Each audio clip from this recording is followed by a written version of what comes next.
700 രൂപ പ്രതിദിന വേതനമുള്ള ഈ സംസ്ഥാനത്ത് ആശാ വർക്കർമാർക്ക് ലഭിക്കുന്നത് വെറും 232 രൂപയാണ്. ആ 232 രൂപയാണ് സാർ ഇവർ മുടക്കിയിരിക്കുന്നത്. അവർക്ക് പ്രതിദിനം 700 രൂപയായി ശമ്പളം വർദ്ധിപ്പിക്കണമെന്നാണ് അവർ ആവശ്യപ്പെടുന്നത്. അവർ ആവശ്യപ്പെടുമ്പോൾ എന്തിനാണ് സാർ ഇവർ ഇങ്ങനെ അസ്വസ്ഥപ്പെടുന്നത്? അവർക്ക് 700 രൂപ ശമ്പളം കൊടുക്കുമെന്ന് പറഞ്ഞത് ഇവർ തന്നെയല്ലേ സാർ? LDFന്റെ 2021 ആണ്ടിലെ പ്രകടന പത്രികയിൽ പറഞ്ഞതാണ് 45-ാം പോയിന്റിൽ ആശാ വർക്കർമാർ, അംഗനവാടി ജീവനക്കാർ, കുടുംബശ്രീ ജീവനക്കാർ തുടങ്ങി സ്കീം വർക്കേഴ്സിന് മിനിമം കൂലി 700 രൂപയാക്കുമെന്ന്. ആ 700 രൂപ ഇവർ നൽകിയ വാഗ്ദാനം, ആ വാഗ്ദാനത്തിന് വേണ്ടി ആ സാധു മനുഷ്യർ സമരം ചെയ്യുമ്പോൾ ഇവർ എന്തൊക്കെ പുലഭ്യമാണ് സാർ അവരെ പറയുന്നത്? നിങ്ങൾ എന്തൊക്കെയാണ് സാർ അവരെ വിളിച്ചത്? നിങ്ങൾ അവരെ കൃമികീടങ്ങളെന്ന് വിളിച്ചില്ലേ? നിങ്ങളവർ ഈർക്കിൽ പാർട്ടികളെന്ന് വിളിച്ചില്ലേ? നിങ്ങളവരെ ബക്കറ്റ് പിരിവാർന്ന് വിളിച്ചില്ലേ? എന്ന് തൊട്ടാണ് സാർ ഇവർക്ക് ബക്കറ്റ് പിരിവ് ഇത്ര അയിത്തമായി തോന്നി തുടങ്ങിയത്? കൊലയാളികൾക്ക് വേണ്ടി ബക്കറ്റ് പിരിച്ച പാർട്ടിക്കാരല്ലേ സാർ ഇവർ? അവർക്ക് ഇപ്പോ ബക്കറ്റ് പിരിക്കുന്നത് മോശം കാര്യമായി തോന്നുകയാണ് സാർ. ആശാ വർക്കർമാരുടെ ശമ്പളം 21,000 രൂപയാക്കണമെന്ന് പറയുമ്പോ ഇപ്പൊ മന്ത്രി പോലും പറഞ്ഞ എന്താ? ശ്രീ ഉമ്മൻചാണ്ടിയുടെ കാലത്ത്, അദ്ദേഹം മുഖ്യമന്ത്രിയായിരിക്കുന്ന കാലത്ത് 1000 രൂപയായിരുന്നു ഓണറേറിയം. ശരിയാണ് സാർ. ഈ പദ്ധതിയുടെ പ്രാരംഭകാലത്ത് VS അച്യുതാനന്ദന്റെ ഗവൺമെന്റ് കാലത്ത് 300 രൂപയായിരുന്നത് ശ്രീ ഉമ്മൻചാണ്ടി സാറിന്റെ കാലത്ത് 1000 രൂപയാക്കി. അന്ന് 1000 രൂപയാക്കുമ്പോ ആശാ വർക്കർമാരുടെ പ്രവൃത്തി സമയം എത്രയാ സാർ? ആശാ വർക്കർമാരുടെ പ്രവൃത്തി സമയം വെറും 3 മണിക്കൂർ മാത്രമാണ്. മാത്രമല്ല, ആ 3 മണിക്കൂറിന് ശേഷം അവർക്ക് എന്ത് ജോലിക്ക് വേണമെങ്കിലും പോകാം, മറ്റു വരുമാനങ്ങൾ നേടാം. എന്നാൽ ഇന്നതാണോ സാർ അവസ്ഥ?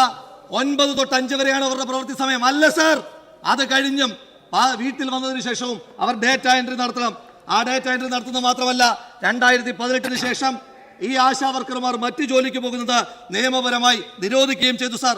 അവർക്ക് മറ്റൊരു വരുമാനവുമില്ല സാർ. ആ മനുഷ്യർക്കാണ് 10 മാനദണ്ഡങ്ങളിലൂടെ മാത്രം 7000 രൂപ കിട്ടുന്നത്. ഈ ആശാ വർക്കർമാർക്ക് നേരത്തെ പറഞ്ഞ ജോലികൾ മാത്രമല്ല സാർ ഉള്ളത്. മുഖ്യമന്ത്രിയും മന്ത്രിമാരും ഏതെങ്കിലും പരിപാടി ഉദ്ഘാടനം ചെയ്യാൻ വരുമ്പോൾ ആ പ്രസംഗത്തിന് നിർബന്ധമായി പോയിരുന്ന് കൈയടിക്കണം സാർ. ആ കൈയടിക്കുന്ന സാധു മനുഷ്യർക്ക് ഇവരുടെ പ്രസംഗം കേട്ട് കൈയടിക്കുന്നവർക്ക് 232 രൂപ കൊടുത്താൽ മതിയാകുമോ സാർ? സാർ, ഈ പാലക്കാട് മെമ്പർ അദ്ദേഹം യൂത്ത് കോൺഗ്രസിന്റെ പ്രസിഡന്റ് കൂടിയാണല്ലോ. പക്ഷേ SUCയുടെ നാവായി കേരളത്തിലെ യൂത്ത് കോൺഗ്രസിന്റെ പ്രസിഡന്റ് മാറി എന്നുള്ളത് ഒരു ഗതികേടായിട്ട് മാത്രമേ കാണാനായിട്ട് സാധിക്കുകയുള്ളൂ സാർ. അതിൽ വളരെ വളരെ അബദ്ധജടിലും സാർ ആശമാരെ കുറിച്ചും ആശമാരുടെ പ്രവർത്തനങ്ങളെ കുറിച്ചും ഒരു കാര്യം പോലും ഈ പ്രമേയ അവതാരകൻ അറിയില്ല എന്നുള്ളതാണ് അദ്ദേഹത്തിന്റെ തുടക്കം മുതലുള്ള വാക്കുകളിലൂടെ വ്യക്തമാകുന്നത് സാർ. ഇവിടെ അത് തുടക്കം മുതൽ ആശമാരെ സംബന്ധിച്ച് അദ്ദേഹം പറഞ്ഞ കാര്യങ്ങളിൽ നിന്ന് തന്നെ അത് വ്യക്തമാണ് സാർ. അദ്ദേഹം പറഞ്ഞല്ലോ, UPS സർക്കാരിന്റെ കാലഘട്ടത്തിൽ, 2ാം UPS സർക്കാരിന്റെ കാലഘട്ടത്തിൽ, ഡോക്ടർ മൻമോഹൻ സിംഗിന്റെ കാലഘട്ടത്തിലാണ് ആ സ്കീം തുടങ്ങുന്നത് സാർ. അന്നത്തെ ഗൈഡ് ലൈനിലെ ഒരു സെന്റൻസ് ഞാനൊന്ന് വായിക്കാം സാർ. ആ ഗൈഡ് ലൈനിൽ പറയുന്നത്, state governments may modify these guide lines except that no change may be done in the basic criteria of ASHA being a woman volunteer. നിലപാട് എന്താണ് സാർ? എന്താണ് കോൺഗ്രസിന്റെ നിലപാട് സാർ? എന്താ കോൺഗ്രസിന്റെ നിലപാട്? എന്താണ് കോൺഗ്രസിന്റെ SUCയുടെ നിലപാടാണോ സാർ IUCക്കുള്ളത്? അതെങ്കിലും പരിശോധിച്ചിട്ട് വരണ്ടേ സാർ പ്രമേയ അവതാരകൻ സാർ? ഇതിൽ കാണേണ്ടത്, ഇനി ഞാൻ ഒരു കാര്യം കൂടെ വായിക്കാം സാർ. ഇതില് ഒരു വാർത്താക്കുറിപ്പാണ്. അത് UDFന്റെ കാലത്തെ അന്നത്തെ ആരോഗ്യമന്ത്രിയുടെ വാർത്താക്കുറിപ്പ് അന്ന് ഇന്ത്യൻ എക്സ്പ്രസ് കൊടുത്തൊരു വാർത്തയാണ് സാർ. ദിസ് ഇയേഴ്സ്, അതായത് ഡേറ്റ് കൂടി നോക്കണം, 2014 ഡിസംബർ മാസം 18-ാം തീയതി, 2014 ഡിസംബർ മാസം 18-ാം തീയതി അദ്ദേഹം, അന്നത്തെ ആരോഗ്യമന്ത്രി, മാധ്യമങ്ങളോട് സംസാരത്തിലെ ചില വാക്കുകളാണ്. ഡിസംബർ മാസമാണ് sir. This year's incentive for Asha workers and the 3-month honorarium during 13-14, അതായത് മുൻ സാമ്പത്തിക വർഷത്തെ ഓണറേറിയവും ഈ വർഷത്തെ ഇൻസെന്റീവും will be dispersed before Christmas. പറയുന്നത് എപ്പോഴാണ് സാർ? 2014 ഡിസംബറിൽ sir. The honorarium for the year 2014-15, അന്നത്തെ നടപ്പ് സാമ്പത്തിക വർഷം, will be made available before January 30 sir. Sir, he said that he will make an appeal to the central government in the next year's project report to increase the benefit of ASHA workers. Sir, ഇത് പദ്ധതി കേന്ദ്ര scheme പ്രഖ്യാപിക്കുമ്പോൾ ആരായിരുന്നു കേരളത്തിൽ ഭരിച്ചുകൊണ്ടിരുന്നത് sir? UDF ആണ് sir. അതിനുശേഷം വീണ്ടും UDF അധികാരത്തിലെത്തിയല്ലോ 2011, 2014 വരെ. ആ കാലഘട്ടത്തിൽ വീണ്ടും കേന്ദ്രവും ഇവിടെയും ഒരേപോലെ കോൺഗ്രസ് ഭരിച്ചില്ലേ? ഈ വിമൻ വോളണ്ടിയേഴ്സ് എന്നുള്ളത് മാറ്റണം, സന്നദ്ധ പ്രവർത്തകർ എന്നുള്ളത് മാറ്റി അതിൽ തൊഴിൽ നിയമങ്ങളുടെ പരിധിയിൽ അവരെ കൊണ്ടുവരണം എന്നൊരു നിലപാട് സംസ്ഥാന കോൺഗ്രസ് എടുത്തിരുന്നോ സാർ? അതിനു വേണ്ടിയിട്ട് ഒരു അപേക്ഷ കൊടുത്തിരുന്നോ സാർ? അതിൽ ഇടതുപക്ഷ ഗവൺമെന്റിന് വ്യക്തമായിട്ടുള്ള നിലപാടുണ്ട് സാർ. ഇവിടെ അദ്ദേഹം പറഞ്ഞല്ലോ 500 രൂപ 1000 രൂപയായിട്ട് വർദ്ധിപ്പിച്ചത്. 1000 രൂപ കൊടുത്തു തുടങ്ങിയത് 2014 ഇടതുപക്ഷ സർക്കാരാണ് സാർ. സാർ ആ കണക്ക് നോക്കിയാൽ 400 രൂപയാണ് 5 വർഷം കൊണ്ട് വർദ്ധിപ്പിച്ചത്. ആ കണക്ക് നോക്കിയാൽ ആ 1000 രൂപയിൽ നിന്ന് ഇപ്പോൾ ആശമാർക്ക് കൊടുക്കേണ്ടിയിരുന്ന UDF നിലപാടും UDF അവര് സ്വീകരിച്ച സമീപനവുമാണെങ്കിൽ സാർ 1800 രൂപയായിരുന്നു ഇപ്പോൾ ഓണറേറിയം വേണ്ടിയിരുന്നത്. അതായത് 100 രൂപ വർദ്ധിപ്പിച്ചുകൊണ്ടാണ് സാർ ഇരുന്നത്. അങ്ങനെയല്ല ഇടതുപക്ഷ സർക്കാർ ചെയ്തത്. ഇടതുപക്ഷ സർക്കാർ പ്രകടന പത്രികയിൽ പറഞ്ഞിട്ടുണ്ടെങ്കിൽ ആ കാര്യങ്ങൾ കൃത്യമായി വാക്കു പാലിച്ചു പോകാൻ ഇടതുപക്ഷ സർക്കാരിന് അറിയാം സാർ. പിന്നെ പറയുന്നത് ഇപ്പോ മന്ത്രി പോലും പറഞ്ഞത് ഇന്ത്യയിൽ ഏറ്റവും അധികം ശമ്പളം കൊടുക്കുന്നത് ഓണറേറിയം കൊടുക്കുന്നത് കേരളത്തിലാണെന്ന. ഞാൻ ചോദിച്ചോട്ടെ, ബഹുമാനപ്പെട്ട ആരോഗ്യവകുപ്പ് മന്ത്രി ശ്രീമതി വീണ ജോർജ് പഠിച്ച ഇന്ത്യയുടെ മാപ്പിൽ, ഇന്ത്യയുടെ ഭൂപടത്തിൽ സിക്കിം ഇല്ലേ സാർ?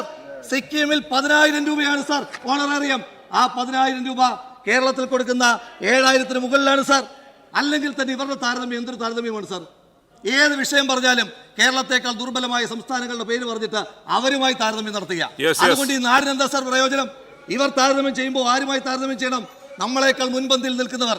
ആശാ വർക്കർമാരുടെ കാര്യത്തിലാണെങ്കിൽ ഇവർക്ക് പശ്ചിമ ബംഗാളുമായി താരതമ്യം ചെയ്യുമ്പോൾ പശ്ചിമ ബംഗാളിൽ ആശാ വർക്കർമാർ റിട്ടയർ ആയാൽ അവരുടെ റിട്ടയർമെന്റ് ആനുകൂല്യം 5 ലക്ഷമാണ്. പശ്ചിമ ബംഗാളിൽ ഇവർ ഏറ്റവും കൂടുതൽ കാലം ഭരിച്ചത് കൊണ്ടല്ല 5 ലക്ഷം, ഇവരെ അവിടുത്തെ ജനങ്ങൾ കല്ലെറിഞ്ഞ് ഓടിച്ചത് കൊണ്ടാണ് അവിടെ 5 ലക്ഷം രൂപ കിട്ടുന്നത്. സിക്കിമിന്റെ കാര്യം പറഞ്ഞല്ലോ.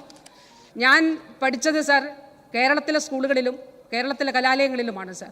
ഞാൻ പഠിച്ചെടുത്ത് കൃത്യമായി തന്നെ പഠിച്ചിട്ടുണ്ട് സാർ. ഇതിൽ സിക്കിമിന്റെ ഗവൺമെന്റ് ഉത്തരവുണ്ട് സാർ.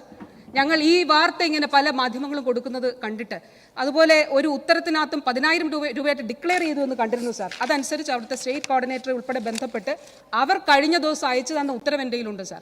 അതിനകത്ത് പറഞ്ഞിരിക്കുന്നത് 6,000 രൂപയാണ് എന്നുള്ളതാണ്. അവർ പറയുന്നത് വിശ്വസിക്കാൻ നമുക്ക് മാർഗമുള്ളൂ സാർ. സാർ ഇതിൽ സാർ സാർ ഇതില് സാർ ഇതില് സാർ സാർ ഇതിൽ വളരെ പ്രധാനപ്പെട്ട കാര്യം സാർ, സാർ സഭയെ തെറ്റിദ്ധരിപ്പിക്കുവാൻ പാടില്ല സാർ. ഞാൻ ആദ്യത്തെ എൻ്റെ മറുപടിയിൽ തന്നെ പറഞ്ഞു കഴിഞ്ഞു.